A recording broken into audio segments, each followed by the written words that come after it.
오늘은 사순절 세 번째 주일이 되겠습니다. 오늘은 저희가 회개의 의미를 생각하는 시간을 가지면 좋겠습니다. 예수님의 이 순환을 우리가 깊이 생각할 때마다 우리의 이 뼛속 깊은 이 죄의 성을 생각하게 됩니다. 아마도 우리에게 이 사순절이 주어졌다는 것은 다시 한번 우리가 1년에 한 번씩 이 절기마다 우리의 뼛속 깊은 이 죄성에 대해서 한번 생각을 해보고 그것을 다시 그 십자가에서 처리하고 난 부활하신 주님 앞에 나아가는 그런 이 구조인 것 같아요. 예수님의 그 순환을 생각해 보면 계속 우리는 끊임없이 주님의 그 순환이 나의 죄와 연결이 돼 있다는 걸 느끼잖아요. 우리가 예수님을 내 마음에 영접하고 또한 십자가의 속죄를 믿었기 때문에 우리는 그 은혜로 속죄함을 받았고 또한 의롭다 칭함을 받았습니다. 그리고 우리는 구원을 받았죠. 그러나 우리에게는 회개가 여전히 필요합니다. 요한복음 13장 10절 제가 읽어드리겠습니다. 예수께서 이르시되 이미 목욕한 자는 발밖에 씻을 필요가 없느니라. 온 몸이 깨끗하니라. 너희가 깨끗하나 다는 아니니라 하시니. 이것은 예수님의 이 순환절의 구조 속에 세족식 하는 장면이죠. 이 세족식을 할 때 베드로가 그 세족식 할 때 자기 발은 안 씻겠다고 그랬습니다. 그랬더니 예수님이 어떤 말씀을 베드로에게 주셨냐면 그러면 너는 나와 상관이 없다. 아주 충격적인 얘기죠. 그래서 이 베드로가 그 말을 듣고는 그러면 발만 씻는 게 아니라 손도 머리도 씻어달라고 그렇게 얘기를 했어요. 그랬더니 예수님이 뭐라고 말해요? 이미 목욕한 자는 발밖에 씻을 필요가 없다. 전통적으로 이 본문을 통해서 세례와 세례 후에 죄 짓는 일을 가지고 볼 때 이 세례 후에 죄 짓는 일을 회개하는 것, 그것은 뭐와 비슷하다는 거예요? 이 발을 씻는 것과 비슷하다.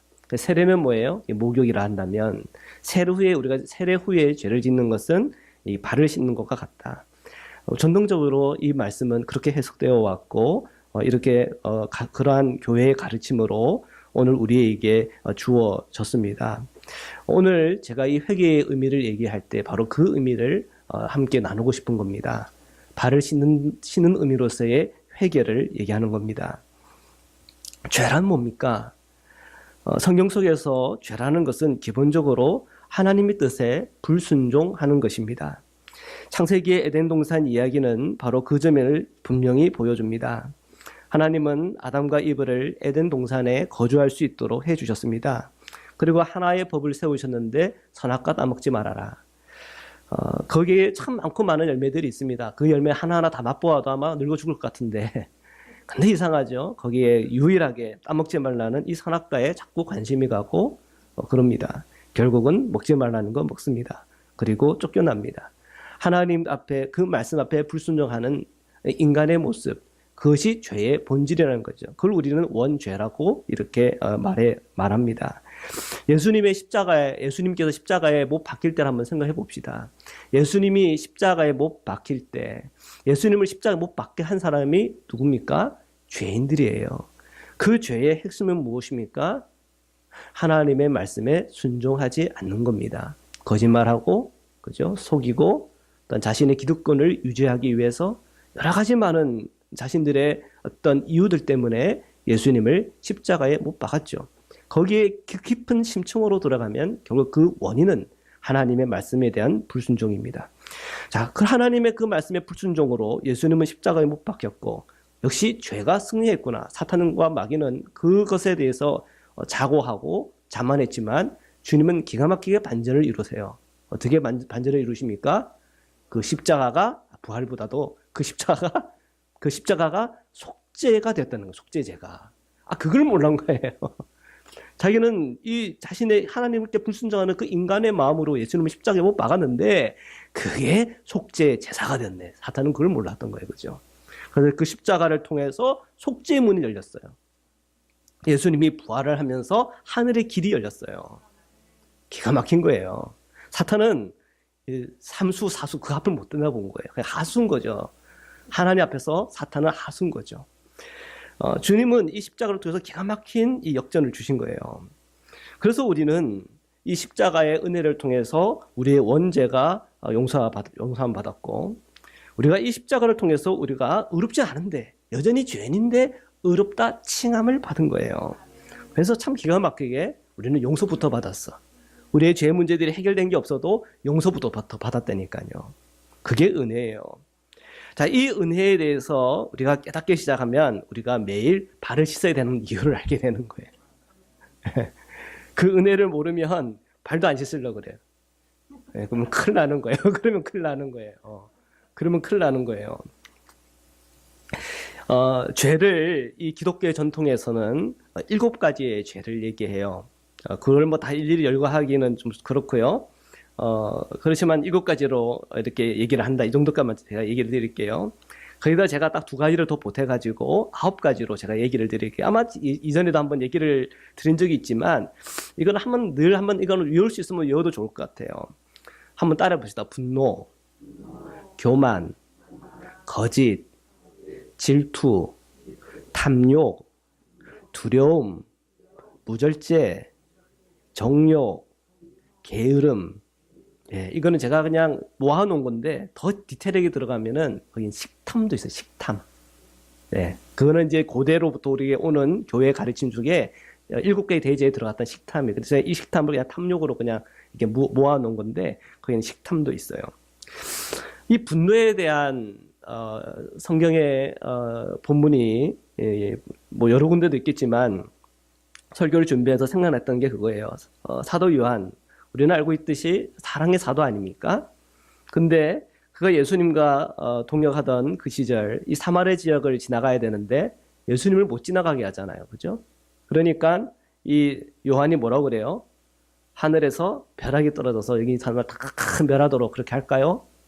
그렇게 하잖아요. 그죠? 그때 주님이 뭐라 그러세요? 그렇게 하라 그러세요? 그렇게 안 하시잖아요. 책망하시잖아요. 그죠? 이 사도 요한에 있는 이 분노를 여러분 아십니까? 그것은 때로는 적개심일 수 있어요. 우리 안에 있는 이 분노의 이 감정을 우리가 다름받지 못할 때 이 분노가 어떠한 죄들을 일으키는지, 그 분노 때문에 어떤 말이 튀어나갔든지, 어떤 이런 분노 때문에 어떻게 우리 관계들을 끼었는지를 한번 생각해 보시기를 바랍니다. 이 분노라고 하는 거, 교만이라고 하는 거 있어. 교만. 다윗의 아들 압살롬은 훤칠한 용모와 숱이 많고 긴 머리를 가지고 오셨어요. 사람들이 그것을 이렇게 우러러봤고 연예인이었죠. 그렇죠. 연예인.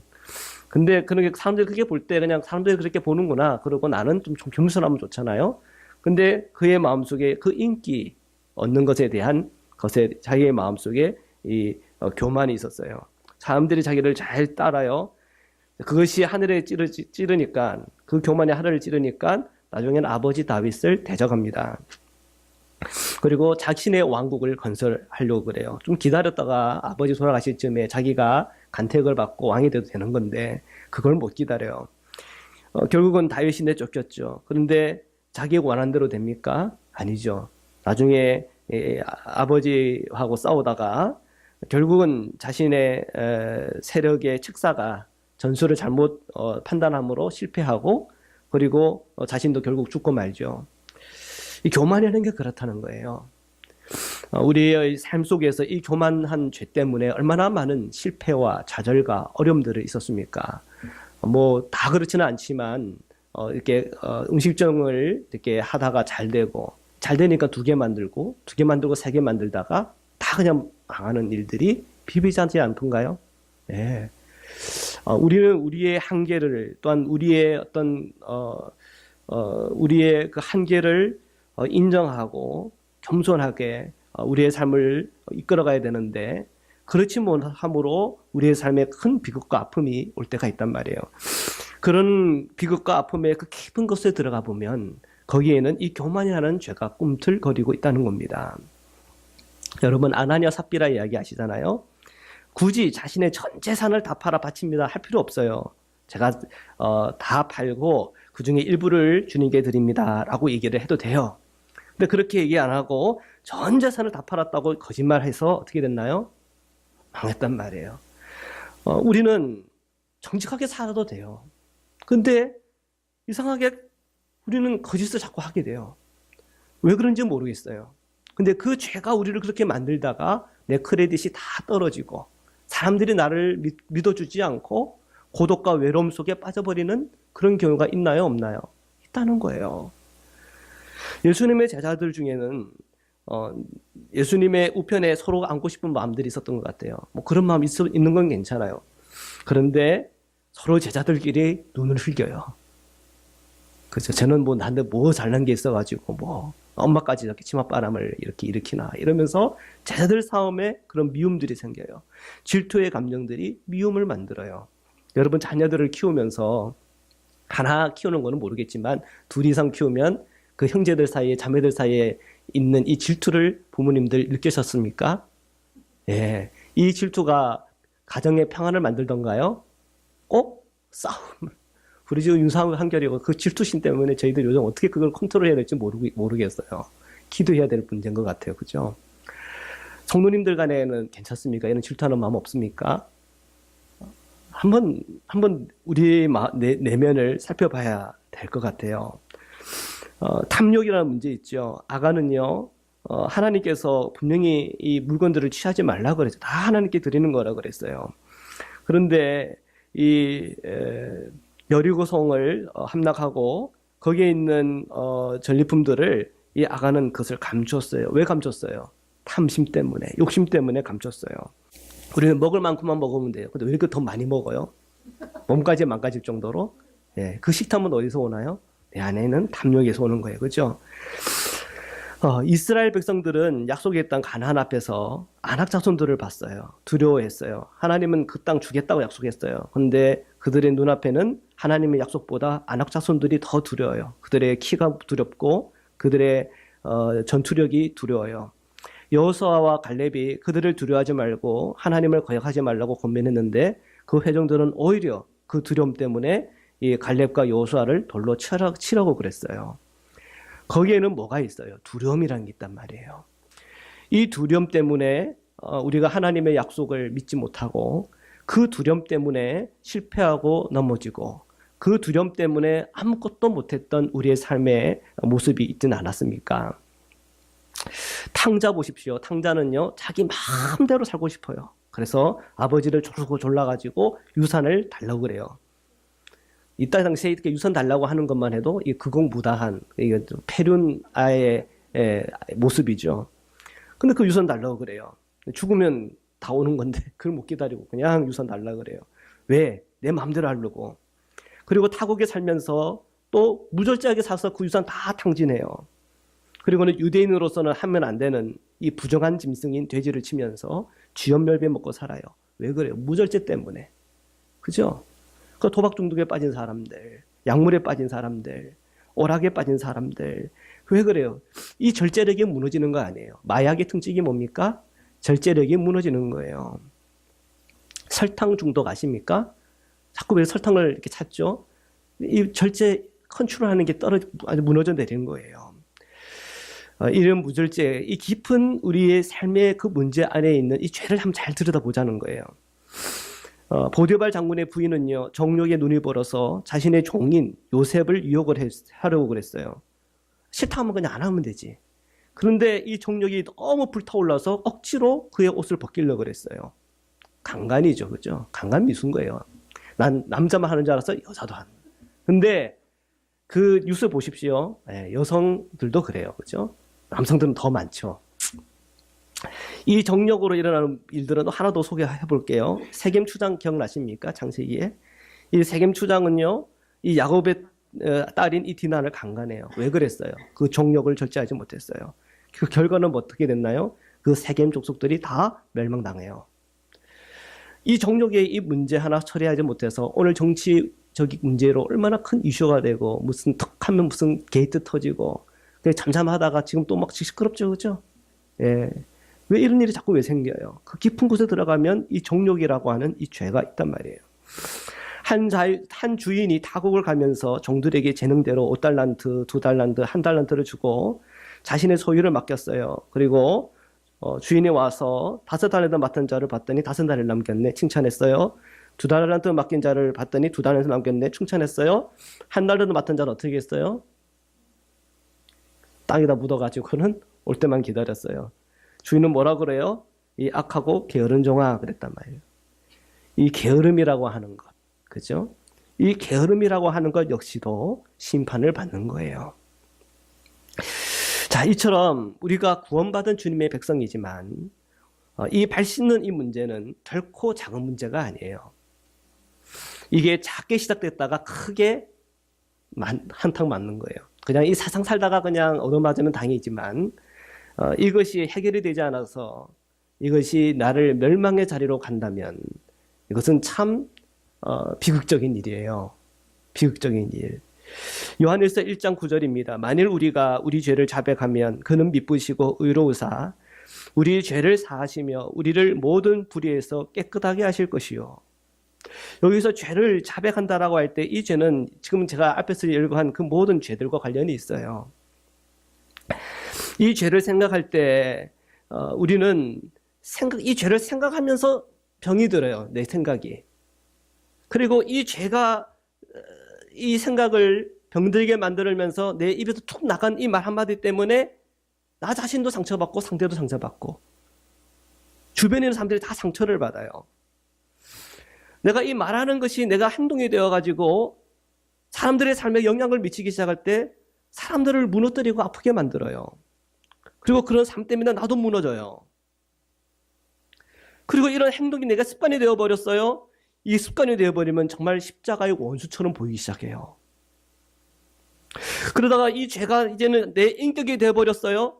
그럼 십자가의 원수지 뭐, 아니에요? 그러다가 이런 인격이 되면서 완전 그것이 내 인생이 되어버렸어요. 그러면 디도서의 말씀 그대로 그는 입으로는 하나님을 인정하지만 그의 행위로는 하나님을 부인하는 자가 돼요. 예수님과 상관이 없다 하루도 좋을 만큼 사람이 이렇게 돼요. 한번 생각을 해봅시다. 우리가 구원을 받으면 끝나는 거예요? 발을 씻어야 된다니까요. 나는 발을 안 씻어. 끝까지 안 씻어. 어떻게 되겠어요? 한번 우리의 이 구원관 한번 깊이 한번 생각해 보자는 거예요. 누가복음 13장입니다. 예수님께서 말씀을 전하고 있는 중에 뉴스가 이렇게 왔어요. 예루살렘에서 갈릴리 사람들과 병사들 간에 충돌이 있었는데 병사들이 진압을 했고 신성시 되어지는 이 성전에서까지 이 유혈 사태가 있었다는 거예요. 자, 이는 참 안타까운 이 뉴스가 이렇게 전해졌는데 예수님의 이 가르침을 받던 사람들 중에는 이런 생각을 했던 사람들이 있었던 것 같아요. 그 갈릴리 사람들이 뭔가 죄가 있어서 그런 일이 생겼나 봐. 그랬더니 예수님이 그런 생각하지 말라는 거예요. 그런 생각하지 말아라. 너희들은 꼭 남의 죄만 생각하더라.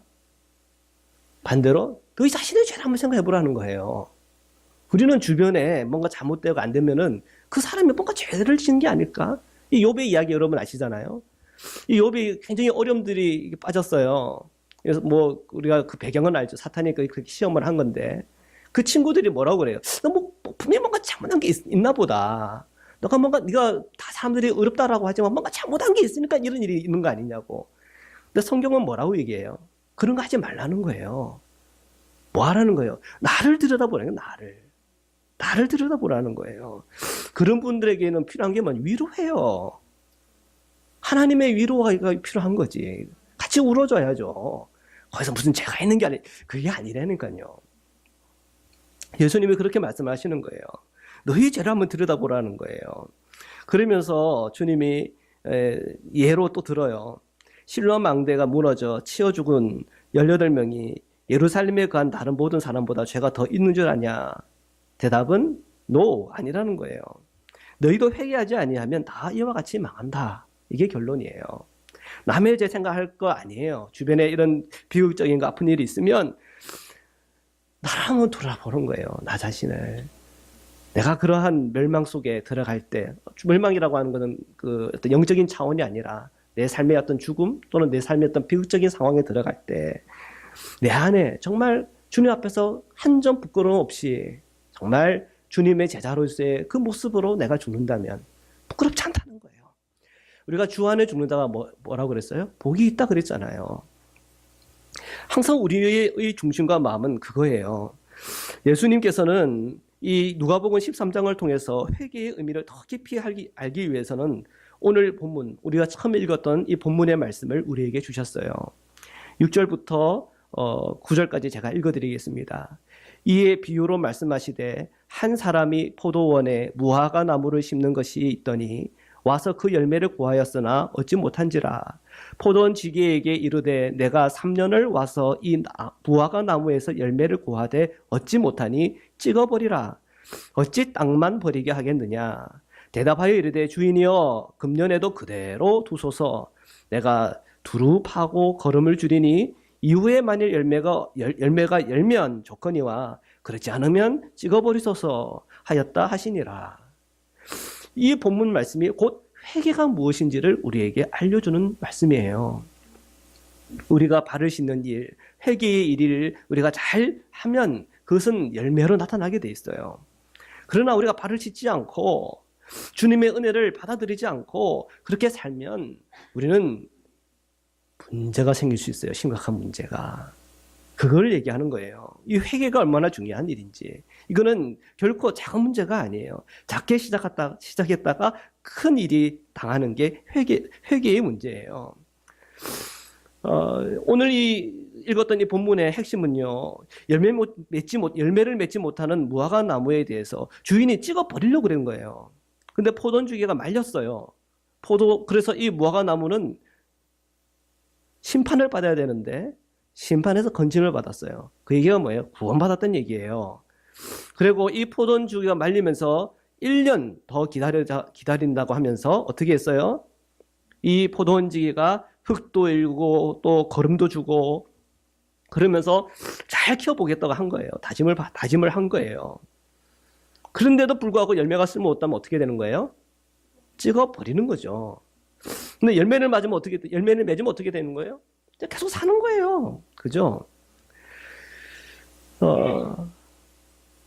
여기서 이 구원과 그리고 구원받은 우리 그리스도인들이 어떻게 살아야 하는가를 우리가 잘 눈여겨 보시기를 바랍니다. 우리는 그 십자가의 은혜를 통해서 우리는 구원을 받았어요. 그러나 그럼에도 불구하고 우리는 성령의 은혜와 주님의 말씀을 끊임없이 우리는 우리의 마음속으로 받아들이셔야 돼요. 그게 우리 포도원 지기가 흙을 일구고 거름을 주는 것처럼 그 은혜를 우리가 계속 받게 되면은 그 은혜가 가만히 있나요? 아니요. 우리 안에 있는 뼛속 깊은 죄성에 대해서 치유와 또한 회복과 용서의 작업을 통해서 우리로 계속 온전하게 만들어줘요. 먼저는 우리의 생각이 바뀌기 시작하고요. 그 생각이 바뀌면서 우리의 말이 바뀌기 시작하고요. 그 말이 바뀌면서 내 행동이 바뀌어지고요. 그 행동이 바뀌면서 좋은 습관들이 생겨요. 우리 주일마다 예배 나오잖아요. 얼마나 좋은 습관이에요. 그죠? 하나님 앞에 예배 드리는 습관. 그죠? 좋은 습관들이 생겨요. 하나님께 헌금하는 습관. 얼마나 좋은 습관이에요. 그죠? 다 모든 것은 하나님 것인데 내가 감사함으로 일부러 주님께 드립니다. 네. 우리가 말할 때도 하나님의 말씀을 생각하고 그 말씀에서 이 말이 합한가 합하지 않은가를 고민하면서 말 한마디를 내밀어도 그렇게 말을 한마디 해요. 전체적으로 이러한 은혜를 통해서 우리가 습관이 바뀌어지고 그 습관이 인격으로 굳어져요. 그 인격은 누구 인격 닮았을까요? 주님의 인격을 닮기 시작하는 거예요. 그 인격은 우리의 인생이 되는 거예요. 크리스천 라이프가 되는 거예요. 예. 그러면서 열매를 하나하나 맺어가면요. 그게 이 구원의 완성인 거예요. 구원의 완성인 거예요. 주님은요, 이 회개의 의미를 이렇게 우리에게 설명하고 있는 거예요. 저는요, 중학교 2학년 때, 옛날 했던 얘기지만, 재기할게요. 그죠? 제가 말씀을 준비하면서 남의 얘기 뭘 하래요. 그죠? 이 말씀이 나에게 주는 말씀이지. 그죠? 제가 중학교 2학년 때 도박 중독에 빠졌다 그랬잖아요. 한 달에 용돈이 5,000원인데 도박에서 5,000원 잃고 빚도 졌다 그랬죠.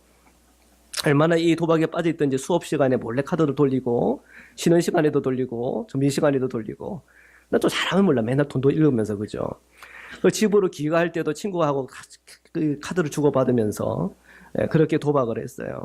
한 달 용돈 다 날라가고 빚까지 진 상태에서 아버지께 고백했죠. 식탁에서 내가 이렇게 이렇게 했습니다. 아버지 웃으면서 그래 빚 갚아줬어요. 은혜 받았어요. 끝났나요? 아니요. 또 도박했어요. 그 학기 내내 도박했어요. 그 한 학기 내내. 그때 이제 여름방학이 되었어요. 수련회 갔어요. 수련회에서 은혜를 받았어요. 그리고는 이렇게 살면 안 되지. 그러면서 회개하고는 도박 중독을서 제가 탁 끊어졌어요. 친구들이 또 하자고 그래요. 새 학기가 됐는데 또 하자고 그래요. 안 한다고 그랬어요. 또 하자고 그래요. 안 한다고 그래서 몇 번 거절하니까 친구들이 이제 저하고 안 하려고 그러더라고요. 그러면서 끊어졌어요. No, no, no. 그죠? 계속 반복하는 거예요. 이게 왜 하나님의 뜻이니까. 이걸 하나님이 기뻐하지 않으니까. 이렇게 no, no, no 하다가 끊어지는 거예요. 우리 안에는 이 죄는요, 이렇게 끊어지는 거예요. 거부해야 돼요. 제가 고등학교 2학년 때요, 담배 피웠어요. 예. 그리고 고등학교 3학년 지나가고 재수하던 시절까지 전 담배 피웠어요. 독서실에서 공부하다가 답답해서 독서실 베란다에서 나가 담배 한 대 딱 피우다가 문득 이런 생각이 들었어요. 하나님이 담배 피우는 걸 좋아할까? 좋아할까요? 안 좋아할까요? 전 모르겠어요. 좋아하는지 안 좋아하는지. 그런데 그때는 분명히 제 마음에 그랬어요. 그냥 이게 궁금했어요. 좋아할까 안 좋아할까? 그래서 이렇게 제 속으로 생각했어요. 하나님께서 만약에 싫어한다면 저를 벌해 주십시오. 그리고 독서실 밖에 나왔는데 그렇게 맑은 하늘에서 비가 막 내리고 있더라고요. 하나님이 설마 이게 버리겠냐 싶어서 우선은 없었기 때문에 열심히 뛰어갔어요. 뛰어가고 저희 집 앞으로 이제 건너려고 하는데 횡단보도가 파란불로 탁 바뀌더라고요. 이 건너야지 하면서 뛰어갔는데 횡단보도 그 한가운데에서 미끄러졌어요. 공중에서 한 1m, 과장입니다. 한 1m 떴는데 빡 하고 제 무릎이 땅에 부딪혔는데 제 추리닝이 기역자로 확 찢어졌고요. 제 무릎에서 피가 철철철 나더라고요. 쩔뚝쩔뚝 거리면서 집에 갔어요. 그러면서 하나님이 별로 안 좋아하나 보다. 그리고 담배를 끊었어요. 어떻게 끊었겠습니까? 그런 담배 생각이 들 때 no. 또 생각이 들 때 no. 강하게 생각이 들 때 피아노를 쳤어요. 그러면서 내 마음을 좀 안정을 시키고 또 no. 그리고 주님이 좋아하는 쪽으로 내 마음을 생각을 옮기다 보니까 끊어지더라고요.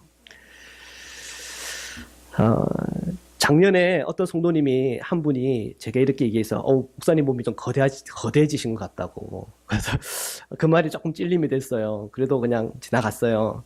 근데 또 어떤 분이 얘기하세요. 목사님 좀 살 좀 빼셔야 되겠네요. 두 분에게 들었어요. 이게 좀 심각한 것 같긴 한데, 그래도 요즘 맛있는 게 이렇게 많은지 그때는. 여러분이 믿으실지 모르겠지만 제가 청년 때 제 몸무게가 55kg이었어요. 날씬했어요. 55kg. 제가 49kg까지 됐던 적도 있었어요. 제가 금식까지 하고 나니까 몸이 더 빠져서 49까지 이렇게 나가더라고요. 제가 결혼했을 때 몸무게가 60kg였어요. 그런데 작년 10월 때쯤에 몸무게를 쟀는데 75kg이었어요. 예. 그러니까 제 청년 때하고 비교하면 한 20kg가 찐 거고, 그죠? 그 다음에 저 결혼할 때하고 비교를 하면 한 15kg이 찐 거예요. 근데 제가, 이게 제가 말이 우연이지만 이건 주님의 인도였던 것 같아요. 신우석 원장의 강의를 듣는데, 그분의 강의 속에서, 제가 설탕 중독이라는 걸 알았어요. 단 거를 내가 이렇게 찾는데 보니까, 이게 설탕 중독이구나. 자꾸 이게 사이다, 콜라 이런 게 자꾸 눈에 가고, 마운틴 듀 이런 거 자꾸 막 땡기고, 이게 설탕 중독인 거구나. 그리고 제가 흰쌀밥만 먹었는데, 이것도 문제가 있구나. 이 식단을 바꿔야 되겠다. 그래서 현미밥, 그리고 이런저런 반찬 다 이제 치우고, 설탕이 아니라 소금, 그죠? 그래서 현미밥하고 이 소금, 이렇게 식사를 한 거예요. 근데 다는 못하고, 새끼 중에 아침, 그리고 점심, 저녁 중에 한 끼를 할 수 있으면 하루에 한 번 또는 두 번을 이렇게 꾸준히 했습니다. 한두 달 하니까 5kg가 빠지더라고요. 많이 빠졌죠. 야, 4, 5kg 정도만 빠지니까요. 제가 팔굽혀펴기를 한 10개를 간신히 했는데 20개를 하더라니까요. 제가 운동 하나도 안 하고 살만 빠졌는데. 이게 몸이 회복되어지기 시작하는 거예요, 몸이. 그리고 지금은 한 68kg 좀 달아요. 오늘 아침에 샤워하기 전에 재니까 68kg 정도 왔더라고요. 저는 한 3kg만 더 빼려고 좀 생각하고 있어요. 이렇게 살을 빼면서 보니까 이 낮에 막 졸렸던 게 막 사라졌고요. 좀 더 활동력이 생기고요. 면역력이 좋아졌어요. 제가 이번에 감기 걸렸거든요. 3일 감기를 앓았는데 제가 약 안 먹었어요. 성도님들이 막 이 약 먹고 저희가 막 그러는데 약을 안 먹었어요. 근데 저절로 낫더라고요. 참 신기하죠. 하나님이 우리의 몸을 저절로 낫게 만들어 주셨어요. 근데 우리는 너무 약을 의존해요. 잘 분별하세요. 꼭 먹어야 될 양은 드셔야 돼요. 근데 필요 없이 드시는 마세요. 제가 옛날에 의무병이었다고 했잖아요. 근데 우리는 이제 약들이 너무 많으면 또 안 되거든요. 근데 약을 또 좀 과하게 또 처방할 때도 있었어요. 그러다 보니까 이제 약을 많이 주면은 이렇게 약을 잘 지어주는 줄로 생각을 하더라고요. 근데 이제 우리가 약이 또 이제 모자라니까 이제 딱 이제 정확한 게만 딱 약을 이렇게 지어줬더니 약이 이렇게 적냐고 약을 좀 많이 달라고. 그러니까 그때 그 훈련병 갈굴 때 어떻게 갈구냐면 야, 약이 과자인 줄 알아! 이러면서 그렇게 갈궜어요. 예, 약은요, 필요한 것만 먹으면 돼요.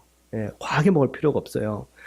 자, 제가 이런 얘기를 하는 것은 우리가 몸이 자꾸 병들고 아프고 내 삶의 실패와 좌절이 오고 내 주변의 사람들을 괴롭혀하고 아프게 만드는 그 모든 것 근원 안에 우리 안에 죄성이 있는데 이 죄성의 이 문제를 해결해야 된다는 것을 얘기하고 싶은 거예요.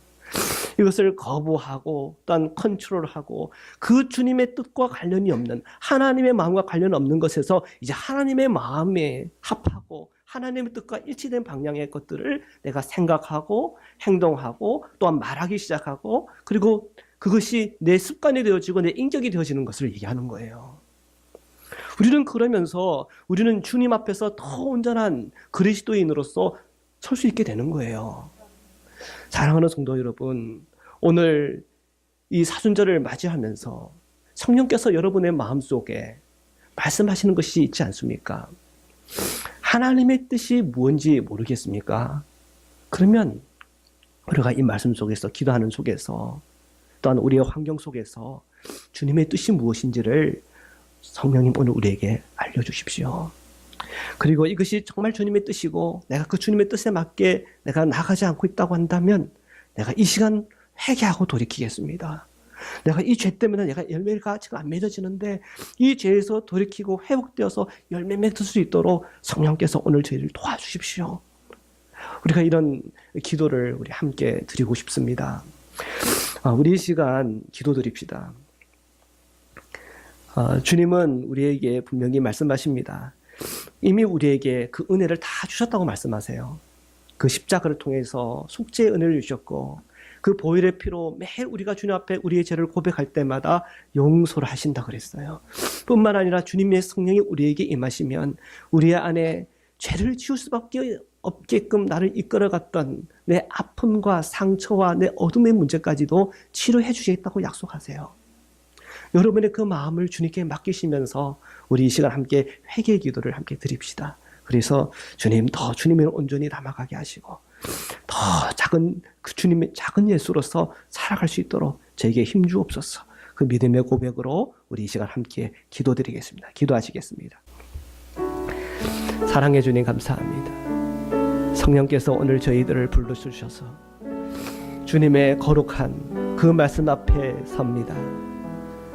오늘 주님께서 멸망받을 수밖에 없던 무화과 나무였지만 예수 그리스도의 그 은혜를 통해서 우리가 구원을 받고 그 성령님과 그 은혜를 통해서 우리에게 계속해서 그 은혜 속에 그 사랑 속에 자랄 수 있도록 하나님께서 함께 하시는데 우리가 그 은혜에 대해서 늘 환영하게 하시고 받아들이게 하시고 그 성령이 우리의 심령 깊은 곳에 임재하여 들어오게 하소서.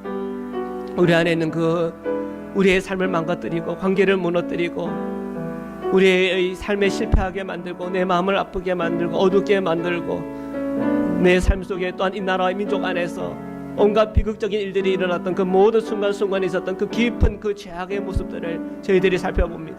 거룩하신 하나님, 우리의 죄를 주님 앞에 고백할 때마다, 자백할 때마다 주님의 성령이, 주님의 보혈의 피가 그 모든 죄를 속죄하게 하시고 우리 안에 거룩한 열망이 일어나게 하시고 거룩한 소망이 일어나게 하여 주셔서 내 안에 주님의 뜻과 다른 것에 대해서는 노할 수 있는 마음을 주옵소서. 노하고 또 노할 때마다 그 죄들이 하나씩 사라지게 하시고 그 힘을 잃어버리게 하여 주셔서 하나님, 오늘 저희가 주님 앞에 더 온전한 주님의 자녀로서, 더 온전한 주님의 백성으로서 설 수 있도록 성령께서 주님의 은혜로 저희들을 계속 빚어나가 주시기를 원합니다. 더 주님 앞에서 더 성장하게 하시고 성숙하게 하여 주시고 오늘 저희가 저희의 그 부족함들이 주님의 그 은혜 안에 다 덮여지게 하셔서 저희가 정말 작은 예수로서의 삶을 살아가게 하시고 온전한 주님의 백성으로 일어나게 하시고 주님과 동행하는 자들, 주님의 그 은혜 안에 있는 거하는 하나님의 백성으로서 우리의 삶이 행복해지게 하시고 거룩해지게 하시고 주님 안에서 우리가 능력으로 행할 수 있도록 저희 성도들을 주님의 은혜와 사랑으로 붙잡아 주옵소서. 주님 감사합니다. 사랑해 주님 감사합니다. 오늘 저희가 주님 앞에 회개의 기도를 드립니다. 우리가 주님의 그 뜻과 상관없이 살았던 우리 삶의 모습이 있다면, 그리고 그런 생각과 나의 말과 습관과 나의 인격이 있다면, 더 그 작은 죄가 더 우리를 몰락시키기 전 주님의 성령의 터치로 그 죄에서 돌이켜 정말 주님 안에서 성숙하고 성장하며 좋은 것을 생각하며 주님 안에서 날마다 그 영광된 것을 행하는 주님의 백성으로 작은 예수로 살아갈 수 있도록 저희 성도들을 축복하여 주옵소서. 거룩하신 예수 그리스도의 이름으로 기도드립니다. 아멘.